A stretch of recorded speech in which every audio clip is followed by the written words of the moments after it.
The raising of Jairus' daughter. The sun was beginning its slow descent, casting long golden rays across the quiet town by the lake. In the midst of the gathering crowd stood Jairus, a man of stature, known by many as a leader of the synagogue. But in that moment, none of his titles or the respect of his peers mattered. He was not a ruler, he was a father whose heart ached with a fear so deep it nearly stole the breath from his lungs. His daughter, his precious child of 12 years, lay at home on the edge of life itself. Fever had ravaged her small body, and the whispers of death were growing louder with each passing moment. Jairus had heard of Jesus, the rabbi who healed the sick and spoke with an authority that reached beyond the words of men. Desperation overpowered pride, and Jairus fell at Jesus' feet in the dust of the road, his voice breaking with urgency. "Master," he pleaded, "my little daughter is dying. Please come and lay your hands on her, so that she may be healed and live." Without hesitation, Jesus went with him, his disciples following close behind. The crowd pressed in from every side, hungry for a glimpse of the miraculous. Jairus walked ahead, his heart pounding, each step a fragile balance between hope and dread. He longed to run, to rush ahead of time itself, but the crowd slowed their progress, and every moment felt like eternity. Then, amid the press of bodies and murmurs, there was a pause, a sudden stop. Jesus turned, searching, asking, "Who touched me?" Jairus' heart sank. There was no time for delays. Every second was a battle for his daughter's life. But Jesus lingered, speaking words of comfort to a trembling woman who had been healed by the mere touch of his garment. Even as Jairus struggled to keep faith alive, a voice pierced through the crowd, carrying the weight of the very news he had feared most. "Your daughter is dead," they said. "Why bother the teacher any longer?" The words struck Jairus like a blow. For a moment, the world fell silent around him. The hope that had carried him to Jesus crumbled beneath the finality of those words. But then Jesus turned to him, his voice steady and unshaken, his gaze filled with unshakable authority. "Do not be afraid," he said. "Only believe." Those words, gentle yet commanding, pierced the fog of despair. Jairus clung to them like a man grasping a lifeline, and together they continued the journey to his home. When they arrived, the sound of weeping filled the air, loud, raw, and unrestrained. Family and friends mourned the loss of the young girl, their cries mingling with the dull ache of grief. Jesus stepped into the house, his presence cutting through the chaos. "Why all this commotion and wailing?" he asked.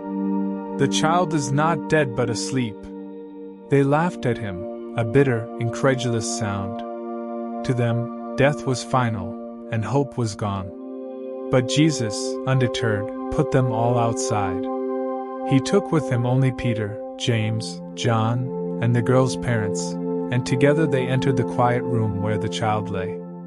There she was, still and pale, her small form resting as though held in an eternal sleep. Jairus' heart clenched at the sight, a father's love fighting against the undeniable shadow of death. Jesus moved to her side, and in the stillness, he took her by the hand. His voice, low and steady, broke the silence. "Talitha koum," he said, which means, "Little girl, I say to you, arise." At that moment, life returned. Breath filled her lungs, color rose in her cheeks, and her eyes fluttered open. She sat up, as if waking from the gentlest of dreams. Jairus and his wife stood frozen, awe and wonder flooding their hearts, the grief that had weighed upon them lifting like mist in the morning sun. Jesus, ever practical in his compassion, turned to them and said, "Give her something to eat." In that instant, joy burst forth in the room, washing away the wails of sorrow. Jairus gathered his daughter into his arms, tears streaming freely, his heart overflowing with gratitude and reverence. Outside, the day continued, the crowd unaware of the miracle that had unfolded behind closed doors. But for Jairus and his family, nothing would ever be the same. They had witnessed the authority of the one who holds power over life and death itself. And in the stillness of that moment, Jairus understood, faith, even when fragile and wavering, is enough when placed in the hands of Jesus.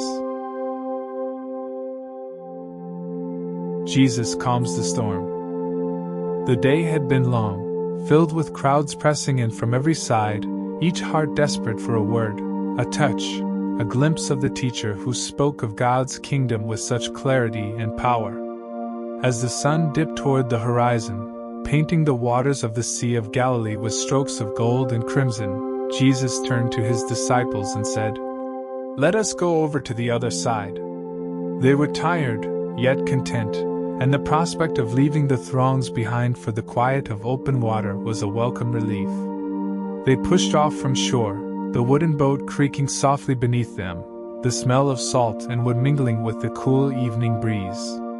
Jesus, wearied from the day's teaching and healing, found a cushion in the stern and soon drifted into sleep, his breathing steady, undisturbed. At first, the sea was calm, its surface rippling gently under the fading light. But as night descended, the wind began to stir, a restless whisper that grew into a howl. Dark clouds gathered, blotting out the stars, and the once peaceful waters turned violent. Waves rose like towering walls, crashing against the boat, drenching the men to the bone. The vessel groaned and shuddered under the relentless assault, each swell threatening to swallow it whole. Panic set in. Seasoned fishermen, men who had spent their lives on these waters, now fought to keep control, their voices straining to be heard over the roar of the wind. Every wave that struck sent a fresh surge of fear coursing through their veins. The boat was filling with water, they were losing the battle. And through it all, Jesus slept. In the midst of the chaos, they turned to him, their fear boiling over into desperation. They shook him awake, their voices cracking with terror. "Teacher, don't you care if we drown?" Jesus stirred, opening his eyes, calm and unhurried. He rose to his feet, his gaze steady, unshaken by the storm's fury. Facing the raging sea, he spoke, just 3 words, yet they carried the authority of creation itself. "Peace. Be still." At once, the wind ceased. The waves, moments ago wild and unruly, fell into perfect calm. The sea lay before them like glass, the air heavy with the sudden, awe-inspiring stillness. A hush fell over the disciples. Their hearts pounded, not from fear of the storm, but from the realization of the power they had just witnessed. Jesus turned to them, his voice gentle yet probing. "Why are you so afraid? Do you still have no faith?" They looked at one another, the weight of the moment pressing upon them. "Who is this?" they whispered among themselves. "Even the wind and the waves obey him." In that moment, they began to understand, the one who walked among them was not merely a teacher or a prophet. He was the Lord over the wind and the sea, the master of all creation. As the boat drifted on the now tranquil waters, the disciples sat in awe, their fear replaced by a reverent wonder. The terror that had gripped them gave way to a deep, abiding peace, a stillness that seemed to echo the words they had just heard. "Peace. Be still." And in their hearts, they carried the truth that no storm, not of wind, not of wave, not of life itself, could overpower the presence of the one who was with them. The feeding of the 5,000. The day had begun before the first light of dawn touched the horizon. Jesus and his disciples had crossed the water seeking a moment of quiet, a respite from the pressing crowds that always seemed to find him.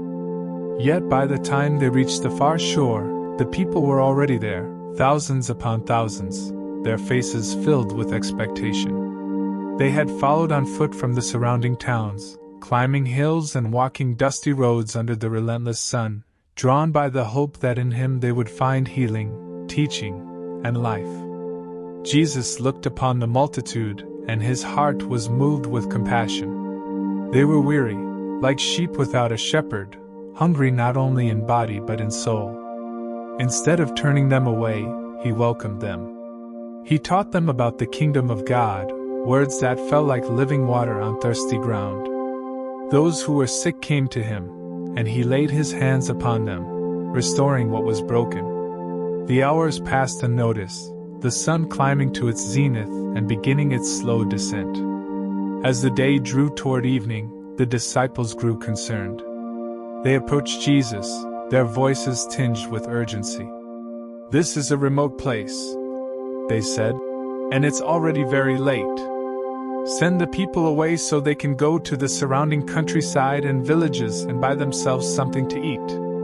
But Jesus, with that same calm authority that had stilled storms and opened blind eyes, answered, "You give them something to eat." They were taken aback. "Shall we go and buy 200 denarii worth of bread and give it to them to eat?" they asked, incredulity mingling with the exhaustion of the long day. "How many loaves do you have?" he asked. "Go and see." They returned with the report. 5 loaves and 2 fish. It was laughably inadequate, a child's small meal offered in the face of an overwhelming need. Yet Jesus did not waver. He instructed the disciples to have the people sit down in groups on the green grass.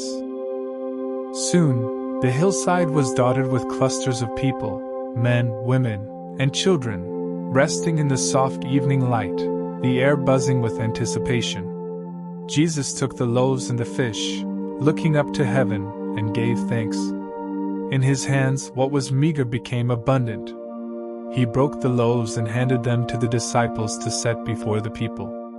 Again and again, they returned to him, their arms full, and again he gave. The bread did not run out. The fish did not diminish. As the food was passed from hand to hand, a quiet wonder settled over the crowd. Those who had come weary and hungry now ate until they were satisfied, laughter rising where there had been only the ache of need. Children giggled, their cheeks full. Parents smiled, relief softening their worn features. When everyone had eaten their fill, Jesus instructed his disciples to gather what was left.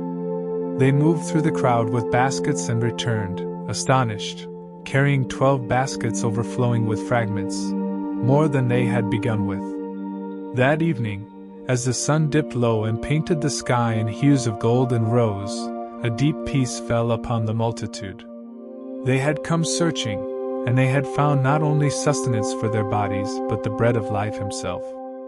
For those who were there, the memory of that day would linger like the afterglow of a great light.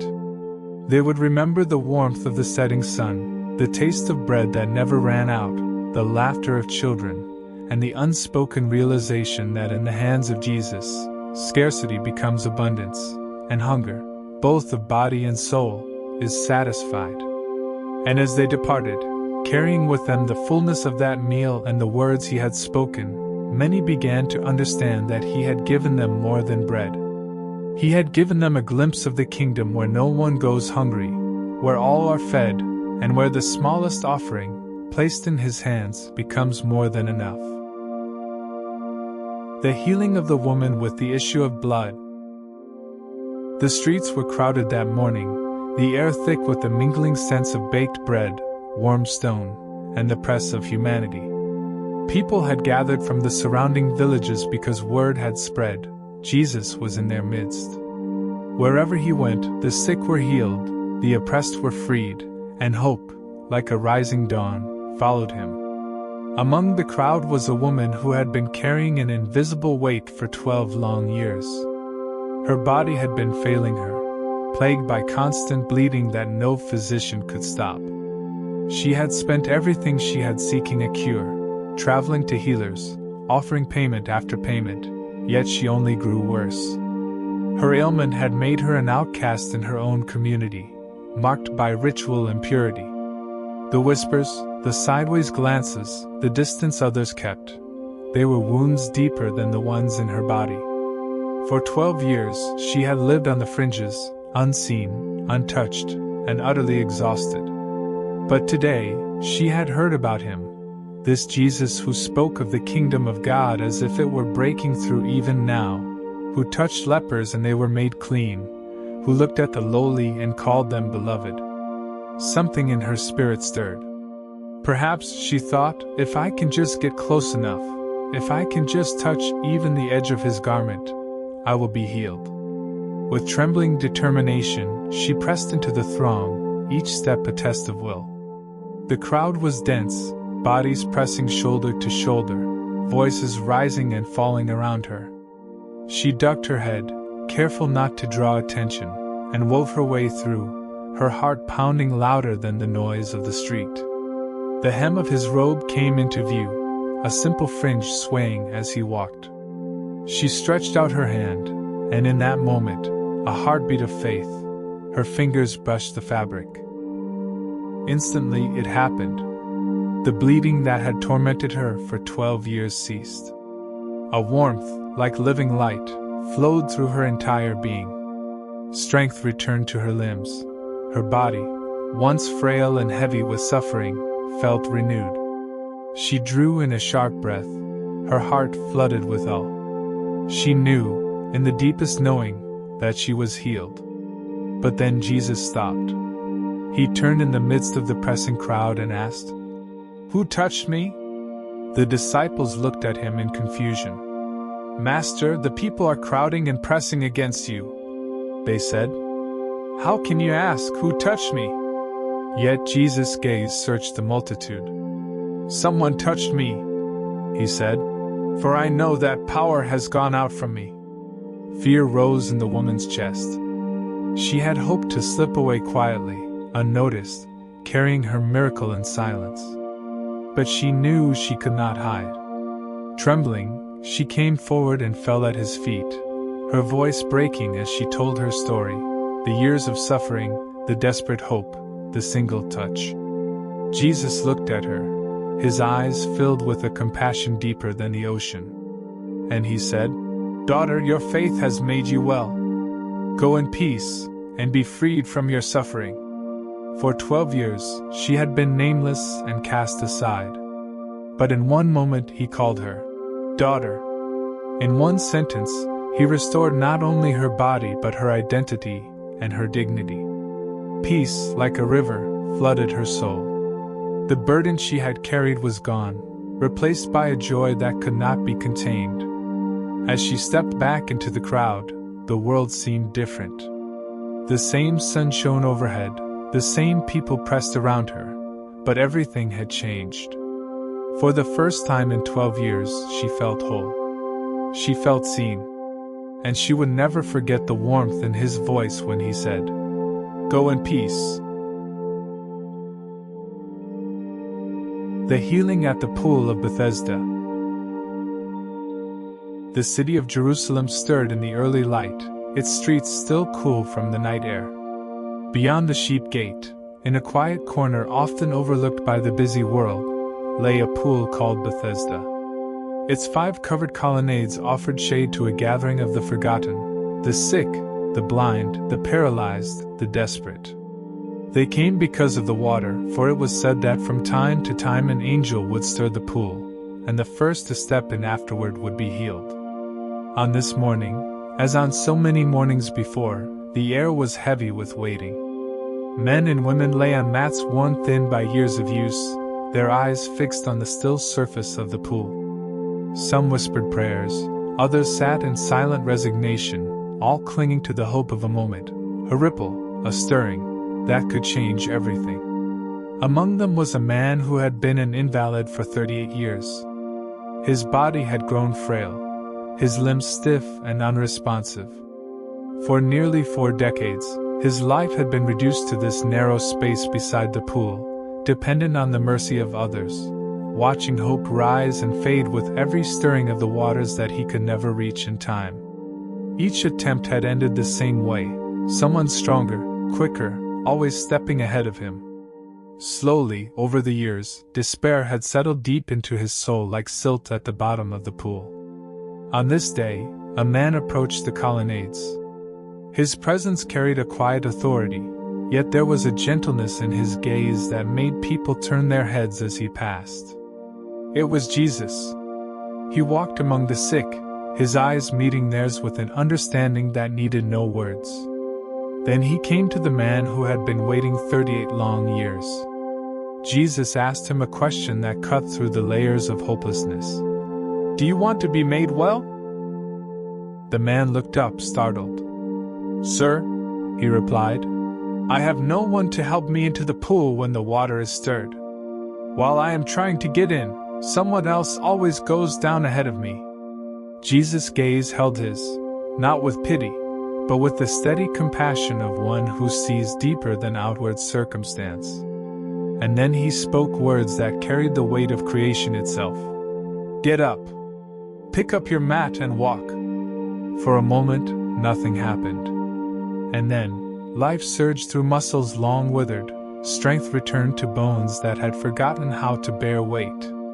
The man, who had known only the immobility of decades, rose to his feet. He bent down, picked up the mat that had been his world, and began to walk. Awe swept through the crowd. The pool remained still, untouched, yet the man walked, not because he had reached the water, but because living water had reached him. As he took his first steps, a new awareness flooded his heart. For 38 years, he had waited by the pool, believing that healing was a race he could never win. But now he understood, it was never about reaching the water. Healing had come to him, unbidden, unstoppable, through the one whose very presence is life. And so, with each step, the man felt the years of waiting fall away, the bitterness, the despair, the resignation, all left behind like the mat he now carried. The sun climbed higher in the sky, its lights spilling over the colonnades, and for the first time in nearly 4 decades, he walked freely into the day.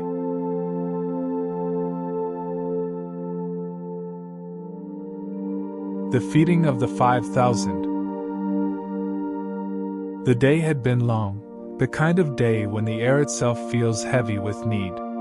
Jesus and his disciples had crossed the Sea of Galilee, seeking a moment of quiet, a space to rest.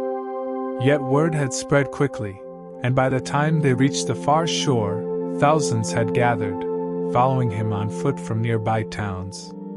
From a distance, the crowd looked like a vast sea of humanity, pressing close, their voices a chorus of longing. Men, women, and children, farmers and fishermen, widows and laborers, all drawn by something they couldn't quite name, yet could not ignore. They came carrying sickness, questions, hopes that had long since begun to fade. And when Jesus saw them, the scriptures tell us, he had compassion on them, for they were like sheep without a shepherd. So he taught them, his words a balm to their weary souls. He healed the sick, restoring strength where weakness had reigned. Hour after hour, he poured himself out for them, and though the sun began its slow descent toward the horizon, the people lingered, unwilling to leave the presence of the one who spoke as no one else had ever spoken. The disciples, practical and tired, approached Jesus with concern. "This is a remote place," they said, "and it's already getting late. Send the crowds away so they can go to the villages and buy themselves some food." But Jesus turned to them and, with words that must have seemed almost impossible, replied, "They do not need to go away. You give them something to eat." Their protest was immediate. "We have here only 5 loaves of bread and 2 fish. 5 loaves and 2 fish, hardly enough for the 12 of them, let alone the immense crowd spread out across the hillside." Yet Jesus simply said, "Bring them here to me." The disciples obeyed, uncertain, placing in his hands what little they had. And then, Jesus directed the people to sit down on the grass. The crowd moved, settling in clusters across the slope, their conversations quieting into expectant murmurs. Jesus took the loaves and the fish, looked up toward heaven, and gave thanks. In his hands scarcity became abundance. He broke the bread and gave it to the disciples, and the disciples, in turn, gave it to the people. And as the first baskets were passed, something wondrous unfolded. Bread did not run out. Fish did not diminish. Every group received what they needed, and still there was more. Hands reached in, drew out, and still the baskets remained full, as if they were being fed by the endless generosity of heaven itself. The people ate, first with cautious bites, then with the joy of those who had not expected to be filled. Mothers fed their children, men passed baskets to strangers, laughter rippled through the crowd. The hillside became a living tapestry of gratitude and wonder as thousands shared in a meal that came from the hands of Christ. When everyone had eaten their fill, Jesus told the disciples, "Gather the pieces that are left over. Let nothing be wasted." They went among the groups with baskets and returned with 12 baskets full, more than they had started with. In that moment, a quiet truth settled over them. In the hands of Jesus, what seems small becomes more than enough. The crowd eventually began to disperse, the sun now a golden rim along the horizon, painting the lake in hues of rose and amber. Many walked away carrying more than full stomachs. They carried the memory of a miracle, of a moment when heaven had reached down and touched earth in the simple breaking of bread. And somewhere amid the throng, a child who had offered up his small meal watched the scene with wide eyes, realizing that in the hands of Jesus, even the smallest gift, freely given, could become a feast for thousands.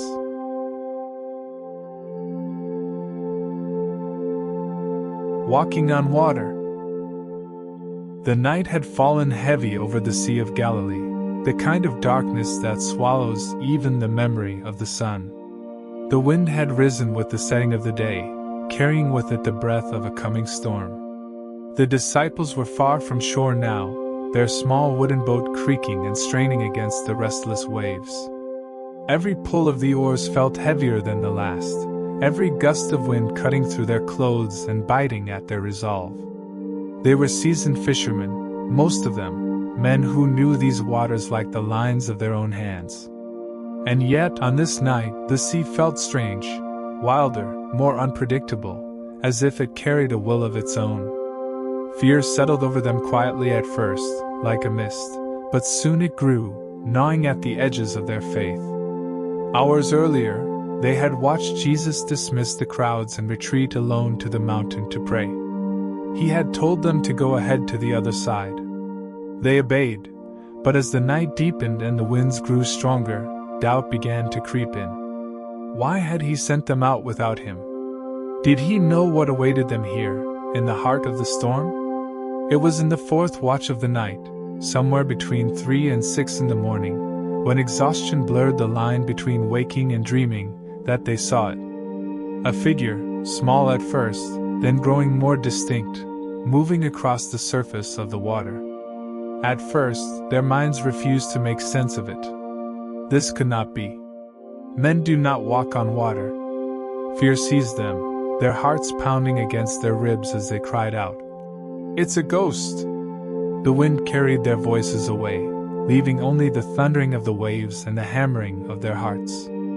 And then, across the roaring sea came a voice, calm and steady, cutting through the chaos like a shaft of light breaking through storm clouds. "Take courage. It is I. Do not be afraid." It was him. Jesus was walking on the water, striding atop the very waves that threatened to consume them. The sea that had been their enemy bowed beneath his feet. The wind that tore at their sails could not touch him. In that moment, they felt something shift within them, the sudden, breathtaking realization that nothing, not even the untamed sea, was beyond his command. Peter, his heart pounding with a mixture of fear and longing, called out, "Lord, if it is you, tell me to come to you on the water."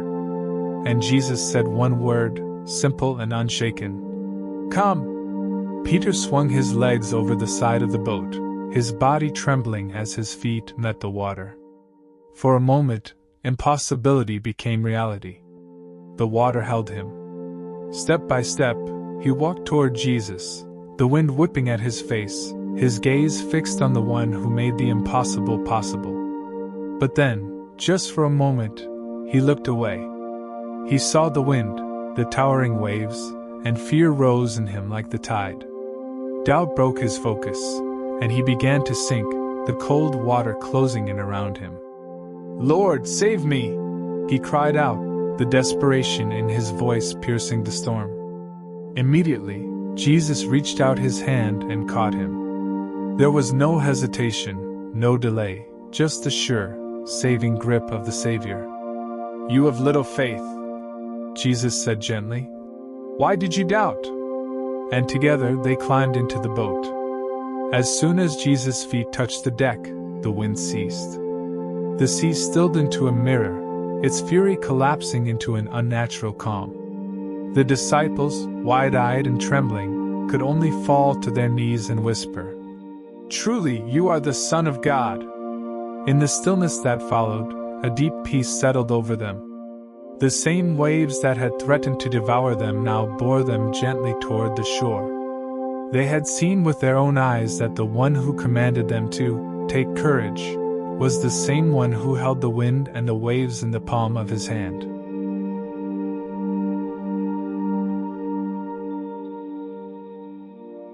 The feeding of the 5,000. The sun hung low over the hills of Galilee, casting a golden glow that softened the rough edges of the earth. The day had been long, crowds upon crowds seeking the presence of Jesus, pressing in on every side. They brought their sick, their weary, their wounded in spirit. They came hungry for healing, for teaching, for a glimpse of the one who spoke with an authority that calmed storms and awakened hope. Jesus had led his disciples across the lake, seeking a quiet place to rest, a moment of solitude. But when they arrived, a multitude awaited, men, women, children, thousands of them, drawn like moths to the light of his presence. Instead of turning them away, Jesus' heart was moved with compassion. He looked upon the sea of faces, and his gaze softened. They were like sheep without a shepherd, scattered and searching, hungry not only for bread but for life itself. So he welcomed them. He spoke to them of the kingdom of God, his words weaving through the crowd like a gentle breeze, stirring embers of faith long dormant. The sick were brought before him, and with a touch or a word, the broken were made whole. The hours slipped by unnoticed, the sun inching toward the horizon as the people hung on every word, every gesture. But as twilight approached, the disciples grew uneasy. They had been here all day, in a remote place, with nothing to eat. The people were tired, and hunger was settling over the crowd like a heavy fog. They approached Jesus, their voices low but urgent. "This is a remote place, and it's already getting late. Send the crowds away, so they can go to the villages and buy themselves some food." Jesus turned to them, his expression calm yet firm. "They do not need to go away. You give them something to eat." A ripple of disbelief passed among them. Philip spoke what all were thinking.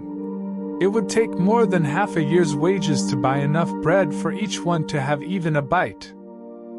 Andrew, hesitant yet hopeful, gestured to a boy nearby. "Here is a lad with 5 barley loaves and 2 small fish. But what are they among so many?" Jesus did not hesitate. He simply said, "Bring them here to me." The crowd was instructed to sit down on the green grass, forming clusters of hundreds and fifties, a living mosaic spread across the hillside. Jesus took the 5 loaves and the 2 fish into his hands, and all grew still. He looked up to heaven, his eyes reflecting the deep connection between Father and Son, and gave thanks. Then, he broke the loaves. Piece by piece, he handed them to the disciples, who turned to distribute them to the waiting crowd. The fish followed, divided again and again. And a miracle unfolded quietly, reverently, without fanfare, loaf after loaf, fish after fish, passing from hand to hand, never diminishing. As the people ate, the anxious murmur of hunger gave way to the gentle hum of satisfaction. Mothers fed their children, fathers shared with their families. Eyes that had been clouded with worry now shone with wonder. The disciples, at first hesitant, now moved with growing awe, their baskets never emptying no matter how many hands reached in. When everyone had eaten their fill, thousands upon thousands, Jesus instructed, "Gather the pieces that are left over. Let nothing be wasted." The disciples went out, and when they returned, they carried 12 baskets brimming with fragments, each basket a tangible testament to abundance beyond measure. A stunned silence lingered over the crowd as they realized what had happened. 5 loaves and 2 fish had become a feast for over 5,000 men, not counting the women and children. And still, there was more than enough. That night, as the people drifted away beneath the starlit sky, their hearts were light, their bellies full, and their minds alight with the unspoken question, "Who is this man?" For the disciples, the lesson was etched deep within their souls. In their hands, the loaves had seemed pitifully small, hopelessly inadequate. But in the hands of Jesus, what was little became more than enough. It was a truth that would echo through the rest of their lives. Whenever they felt insufficient, whenever the need before them seemed too great, they would remember this day, the day Jesus took the smallest of offerings, blessed it, and revealed the boundless generosity of God. In the quiet moments that followed, the memory of that hillside lingered, the laughter of children, the gentle murmur of the crowd, and the deep, soul-satisfying realization that in the presence of Jesus, there is always enough. Enough for today. Enough for tomorrow. Enough for every weary heart that dares to bring its small, trembling offering to the hands that multiply grace without end. The healing of the blind man at Bethsaida. The road to Bethsaida was lined with whispers of expectation. Wherever Jesus went, the news ran ahead of him, stories of demons cast out, bodies healed, and hope restored. On this day, as the disciples followed him into the quiet fishing village, a small group of men approached, guiding by the hand a man whose world had been nothing but darkness for as long as he could remember. "Rabbi," they pleaded softly, "please touch him." The man stood silently, his eyes unseeing, his face tilted toward the sound of their voices. The crowd around them murmured in hushed tones, their breath held as though they dared not disturb the fragile moment. Jesus looked at the man and then at the crowd, and without a word, he reached for his hand. The warmth of Jesus' grasp was firm, steady, like the surety of the earth beneath his feet. He led the man away from the village, away from the press of curious eyes and murmuring voices, out to a place where the air was still and the only sounds were the rustle of leaves and the distant lap of water against the shore. There, under the open sky, Jesus turned to him. He gently touched the man's eyes, anointing them with a touch both tender and deliberate. "Do you see anything?" he asked. The man blinked, and for the first time in years, light pierced the darkness. Shapes and colors swirled uncertainly before his eyes. "I see people," he whispered, voice trembling with wonder. "They look like trees walking." A smile curved Jesus' lips, not in disappointment, but in patient assurance. He placed his hands on the man's eyes once more, and this time, the healing flowed deeper, fuller, like the breaking of dawn after the longest night. When the man opened his eyes again, the world exploded into clarity. The trees were no longer men, the men were no longer trees. Every detail, the shimmer of the water, the texture of the earth, the softness of Jesus' robe, the tender lines of his face, was sharp and brilliant, almost overwhelming in its beauty. A sob escaped the man's throat, half laughter, half tears. He fell to his knees, overwhelmed by the sheer miracle of sight, colors and light flooding into a heart that had long forgotten such wonders. Jesus helped him to his feet, his hand lingering in a final gesture of steadying comfort. "Go home," he said quietly. "Do not even go into the village." The man nodded, words failing him. As he turned toward the path, The sunlight warmed his face, and he took his first steps into a world that was suddenly vast and vivid, each leaf, each ray of light, a testament to the one who had given him more than sight. He had given him vision. In that quiet clearing, the disciples stood still, awed by the simple yet profound moment. There had been no crowd to witness it, no spectacle, no fanfare, only the quiet touch of the Savior and the transformation of darkness into light. And for the man who had lived in endless shadow, every step henceforth would be a hymn of gratitude. Each color, each shape, each sunrise would whisper the truth that had become the cornerstone of his life. When the hands of Jesus touch the darkness, the light always returns.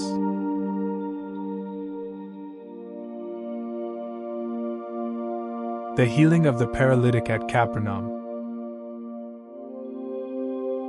The streets of Capernaum hummed with anticipation. Word had spread that Jesus was in the town again, teaching in a familiar house by the shore. By the time the disciples arrived, the house was already overflowing. Men, women, and children pressed shoulder to shoulder, spilling out the doorway, each person straining to catch a glimpse of the teacher, to hear even a fragment of his words. Somewhere on the edges of the crowd, for men carried their friend on a mat. His body was frail, his legs curled uselessly beneath him, a lifetime of stillness that had etched both longing and resignation into his face. They had heard the rumors, stories of lepers cleansed and fevers chased away with a touch. And so they had come, hearts pounding with hope, unwilling to let the weight of impossibility keep them from the one who could make all things new. But when they reached the house, the way was blocked. The crowd was impenetrable, a wall of bodies and curiosity. They exchanged a glance, hesitation flickering for only a moment, then determination set in. They would not turn back. Climbing onto the roof, their hands worked quickly, tearing through the thatched covering. Dust and straw fell into the crowded room below, and startled faces turned upward. Jesus, mid-sentence, looked up as a rectangle of light opened above him. Slowly, the mat was lowered, rope straining, until the paralyzed man lay at his feet. For a heartbeat, silence filled the room. All eyes shifted between the man and Jesus. Then Jesus knelt, his gaze soft yet piercing, seeing not just the brokenness of the man's body but the deeper ache in his soul. "Son," he said, his voice rich with affection, "your sins are forgiven." A ripple of murmurs spread through the room. Some of the teachers of the law frowned, their thoughts sharp and accusing.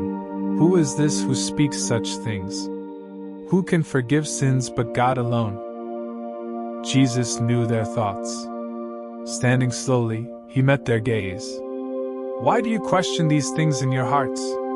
Which is easier, to say to this paralyzed man, 'Your sins are forgiven,' or to say, 'Get up, take your mat, and walk'?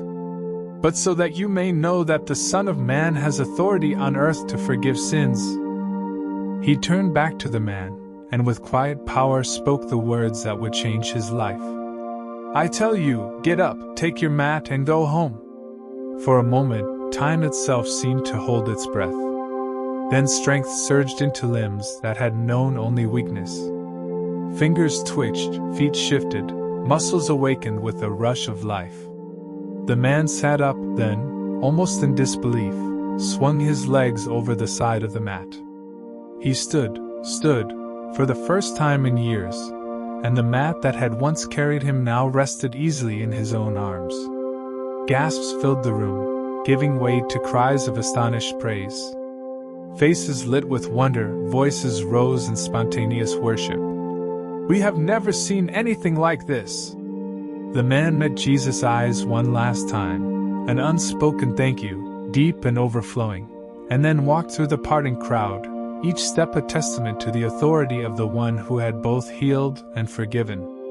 Outside, the sun warmed his face as his friends gathered around him, laughter and tears mingling freely. He walked home that day not just with new strength in his legs, but with a heart unburdened, set free by the one who had given him more than healing. He had given him wholeness.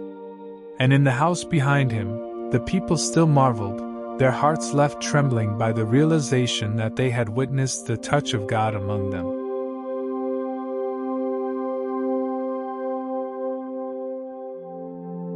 The great catch of fish. The dawn was just breaking over the Sea of Galilee, the horizon painted in muted shades of gold and lavender. The waters were calm now, but the men in the boats bore the weariness of a fruitless night. They were fishermen by trade, Simon Peter, James, and John, men hardened by long hours, by nets cast and hauled with aching arms, by the familiar rhythm of waiting. Yet tonight had yielded nothing. Their nets hung empty, their hopes as frayed as the ropes between their hands. On the shore, a small crowd had gathered. Jesus, the teacher whose words stirred hearts like the wind stirs the water, had asked to borrow Simon's boat. Stepping aboard, he sat down and began to teach the people, his voice carrying over the still water, gentle, yet filled with authority, each word weaving light into the early morning air. When he had finished, Jesus turned to Simon, whose tired eyes betrayed both exhaustion and curiosity. "Put out into deep water," he said quietly, "and let down the nets for a catch." Simon hesitated. He glanced at the empty nets, the men resting their sore shoulders, the lake that had given them nothing for hours. "Master," he began, the weight of defeat heavy in his tone, "we've worked hard all night and haven't caught anything." He paused, meeting Jesus' gaze. There was something in those eyes, something that stilled the tide of doubt rising in him. "But because you say so, I will let down the nets." The boat rocked gently as they rowed farther out. With practiced movements, they cast the nets once more, the ropes hissing softly as they sliced through the water. For a moment, there was only the familiar silence of the lake. Then, suddenly, the nets jerked violently, pulled taut as if seized by an unseen force. A shout rang out.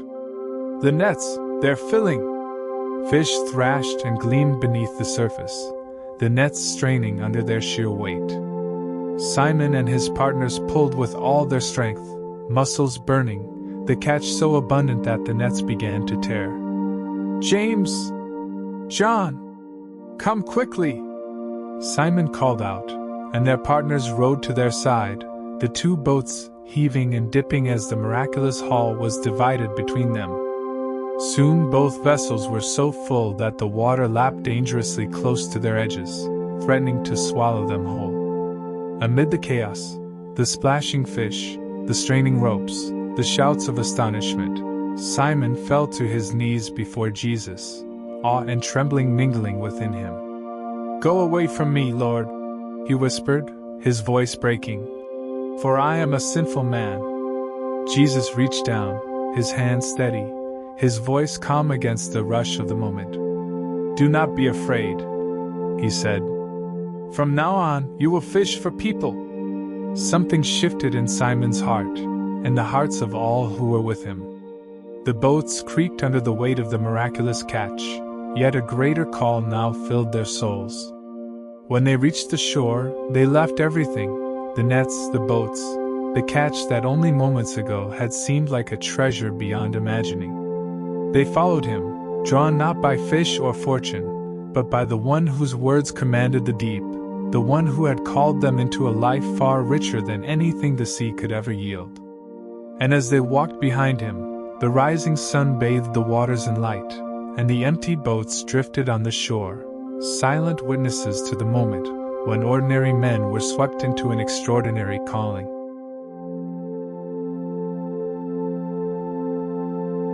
The healing of the man with the withered hand. It was the Sabbath, a day when the streets of Capernaum moved slower, when work ceased, and all turned their hearts, at least outwardly, toward God. Inside the synagogue, the air was thick with the mingled scents of oil lamps and pressed bodies. Men gathered in clusters, their voices low but pointed, eyes glancing often at one figure, Jesus of Nazareth. He stood among them with quiet authority, his very presence drawing the room's attention like the pull of a tide. Word of his teachings and healings had spread through every village, leaving the religious leaders unsettled, their scrutiny sharpened by fear of losing control. They watched him closely, their questions already formed like arrows waiting for release. And there, among the crowd, stood a man whose right hand was shriveled and useless. It hung close to his body, twisted by years of weakness. He avoided the stares of others, his gaze often fixed on the ground. For as long as he could remember, his hand had marked him, a source of shame and limitation, a constant reminder of what he could not do. Jesus saw him. Not as others did, not as an object of pity or judgment, but as a man whose story was about to change. He called out, his voice carrying a note of gentle command. "Stand up in front of everyone." The man hesitated, startled, then obeyed. All eyes turned toward him. Whispers rippled through the crowd. The religious leaders leaned forward, their suspicion sharpening. Would he heal on the Sabbath? Would he break the traditions they so fiercely guarded? Jesus turned, sweeping the room with his gaze, meeting the eyes of those who accused him in their hearts. His voice rose, calm but cutting through the tension. "Which is lawful on the Sabbath, to do good or to do evil, to save life or to kill?" No one answered. Silence pressed down like a weight. Jesus looked around at them, his expression filled with both righteous anger and deep sorrow, the sorrow of a heart grieved by the hardness of human hearts. Then he turned back to the man. "Stretch out your hand," he said. The man swallowed hard. He had lived years with that lifeless limb, had long ago ceased to expect change. But something in Jesus' voice pierced through the walls of doubt and fear. Slowly, trembling, he began to move his arm. And before the watching crowd, the hand that had been twisted and useless straightened. Strength flowed through sinews long dormant, fingers unfurled like leaves reaching towards sunlight. It was whole, fully restored, alive with vitality he had not felt in years. Gasps filled the room. The man stared at his healed hand in wonder, flexing his fingers, turning it over as if to assure himself it was real. Gratitude welled up within him, overflowing in a rush of joy too deep for words. But even as awe rippled through the people, the hearts of some remained unmoved. The Pharisees, their pride stung and their authority threatened, turned away and began to plot with Herod's followers how they might destroy him. Jesus, unshaken, looked at the man, now whole, and a faint, knowing smile touched his lips. For in that moment, the Sabbath had revealed its true purpose, not the bondage of rule-keeping, but the freedom of restoration. The man, once defined by his brokenness, now walked out into the sunlight, his restored hand flexing with new life. Every step felt lighter, every breath a quiet hymn of thanksgiving. And behind him lingered the memory of the one who, with a word, had not only healed his body but lifted the weight of years of shame.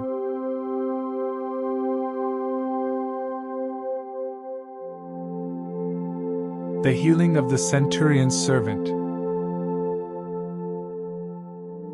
In Capernaum, the air was heavy with warmth and the scent of the sea. It was a town where the paths of fishermen, merchants, and soldiers often crossed, their lives woven together by trade, governance, and necessity. Among its inhabitants was a Roman centurion, a man of discipline and authority, one accustomed to commanding 100 men with a single word. Yet on this day, his heart was weighed down by helplessness.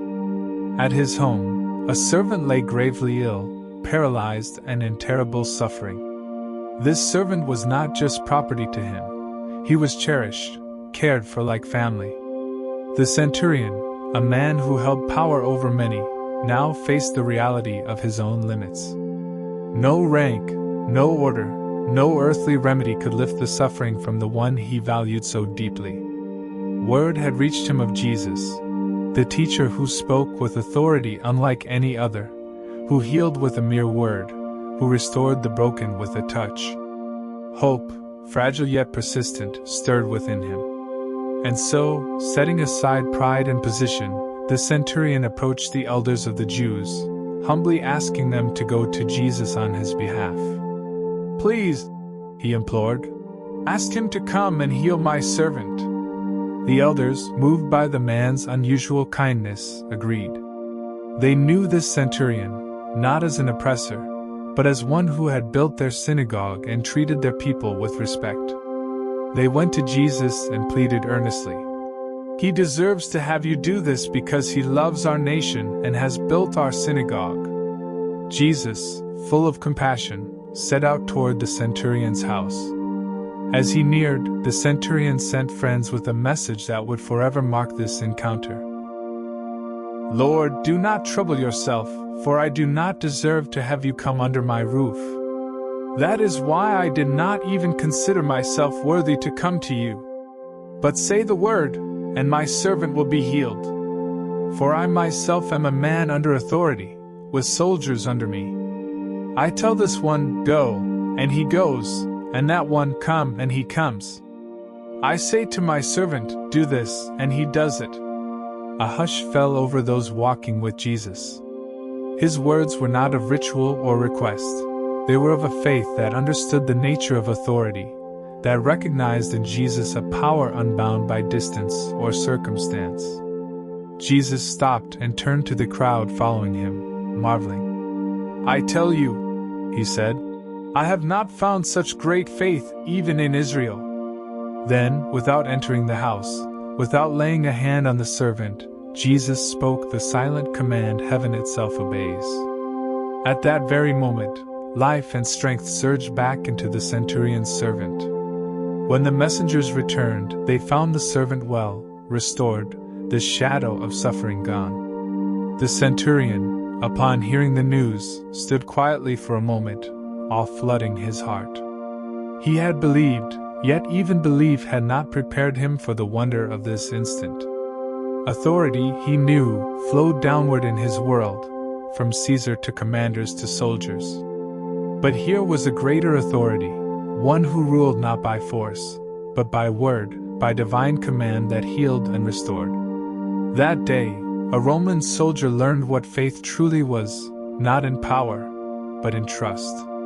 And through his faith, his beloved servant was made whole.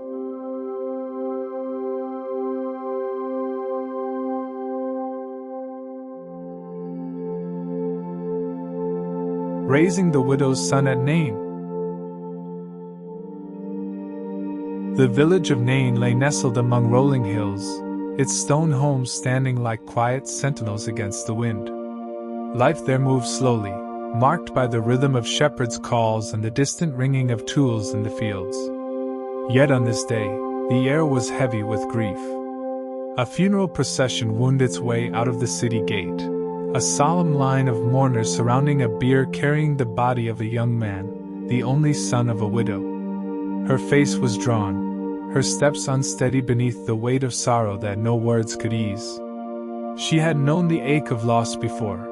Her husband's absence still lingered like a shadow. Now her son, her last companion, her last hope for security and love, had been taken from her. The villagers followed her in silence, sharing in her pain, yet knowing nothing they offered could truly comfort her. As they passed through the gate, another group approached from the opposite direction, a gathering around Jesus of Nazareth. His disciples and many others followed, their faces expectant, their voices quiet. Jesus saw the widow, her shoulders bent beneath invisible burdens, and in that instant, her grief became his own. Moved by a compassion that ran deeper than words, he stepped forward, and the procession came to a halt. The crowd hushed. Dust swirled in the still air, carrying with it the scent of earth and olive trees. "Do not weep," Jesus said softly, his voice carrying a weight that cut through her despair. The widow lifted her gaze, startled. How could she not weep? Her world had collapsed. And yet in his eyes she saw something, an unspoken promise, a presence that felt like the first light of dawn breaking after endless night. Jesus approached the bier. The bearers stopped, uncertain, their grief mingling with wonder. Gently, he reached out and touched the wood. The air seemed to still. "Young man," he said, his voice steady and commanding, "I say to you, arise." Time itself seemed to pause. Then, with a shudder-like breath returning to dry lungs, the young man opened his eyes.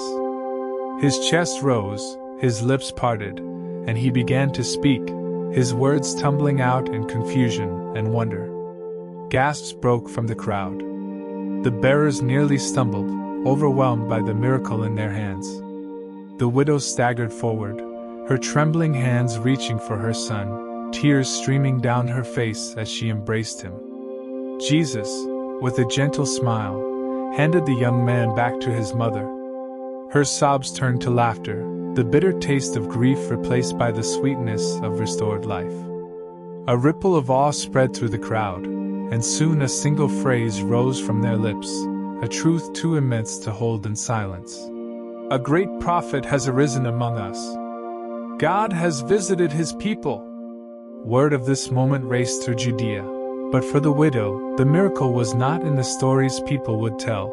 It was in the heartbeat she felt against her own, in the son she had thought lost forever. And for those who walked with Jesus that day, the memory would linger, a reminder that where he walked, life returned, hope was restored, and mourning was turned into dancing.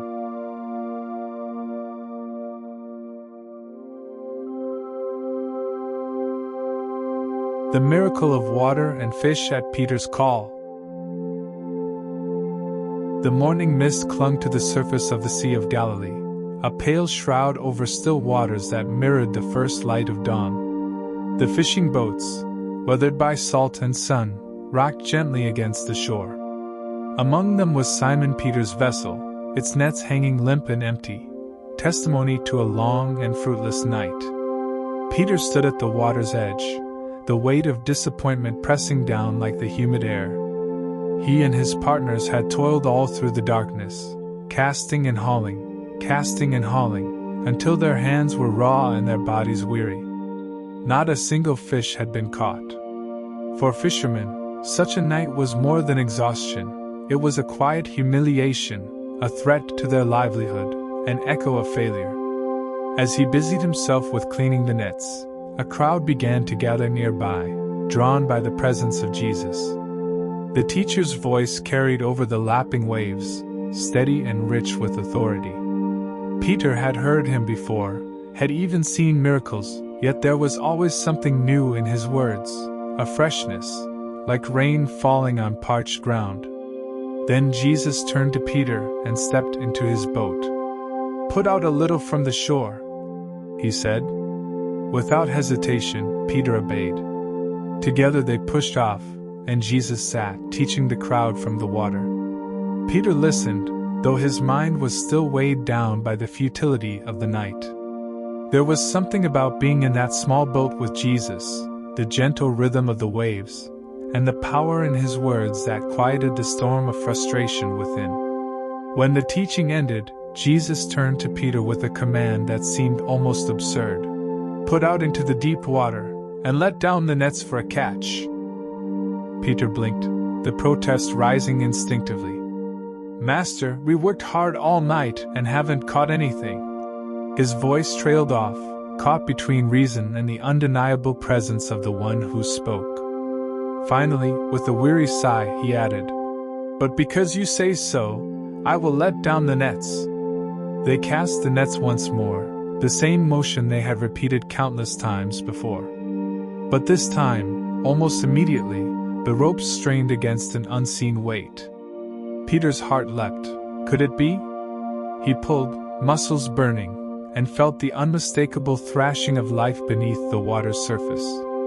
The nets bulged and groaned, threatening to tear under the sheer abundance. "James! John!" Peter shouted to their partners in the other boat, his voice hoarse with disbelief. "Come, help us!" Together they hauled in a catch so vast that both boats began to sink under the weight of fish flapping in shining heaps. Peter froze, breathless, the reality of what had just happened washing over him like a tide. This was no ordinary stroke of fortune. He turned to Jesus, mingling with a rising sense of unworthiness, and fell to his knees among the writhing fish. "Go away from me, Lord," he whispered, "for I am a sinful man." But Jesus looked at him with a gaze that pierced through fear and failure. "Do not be afraid," he said softly. "From now on you will fish for people." The boats, heavy with the miraculous catch, returned to shore. Peter, James, and John stood silently, the sun now glinting off the silver-scaled bounty, and felt the call settle deep into their spirits.